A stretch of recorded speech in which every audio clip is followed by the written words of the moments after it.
Salom yoshlar, siz 33 million so'mgacha kredit olishni istaysizmi? Unda ushbu videoni tomosha qiling. O'zbekiston Respublikasi Prezidentining yoshlarni har tomonlama qo'llab-quvvatlash va ularning ijtimoiy faolligini oshirishga oid qo'shimcha chora-tadbirlar to'g'risidagi 2021-yil 13-iyuldagi 62-60-son farmoniga muvofiq yosh oilalarga 33 million so'mgacha kredit ajratiladi. Ammo kredit hammaga ham berilavermaydi. Kredit olish uchun birinchi shart ayollar daftari hamda temir daftarga kiritilgan oilalarning farzandlari hamda yoshlar daftariga kiritilgan yangi turmush qurgan yoshlar bo'lishi lozim. Ikkinchi shart kredit olish uchun murojaat qilgan yoshlar 18 ga to'lgan hamda 30 yoshdan oshmagan O'zbekiston Respublikasi fuqarolari bo'lishi lozim. Uchinchi shart yangi turmush qurgan yoshlarning nikoh qayd etilganiga 3 yildan oshmagan bo'lishi.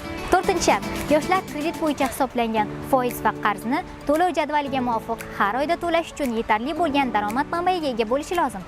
Beshinchi shart qarz oluvchining kredit tashkilotlaridan avval olgan kreditlari bo'yicha muddati o'tgan qarzdorligi bo'lmasligi lozim. Oltinchi shart ilgari arzon uy-joy qurish dasturi doirasida ipoteka kreditlaridan va subsidiyalardan foydalanmagan bo'lishi. Va so'nggi shart saxovat va ko'mak ayollar daftari hamda temir daftar jamg'armalarining kafilligi lozim bo'ladi. Kreditlar banklar tomonidan 6 oy imtiyozli davr bilan 20 yildan oshmagan muddatga ajratiladi.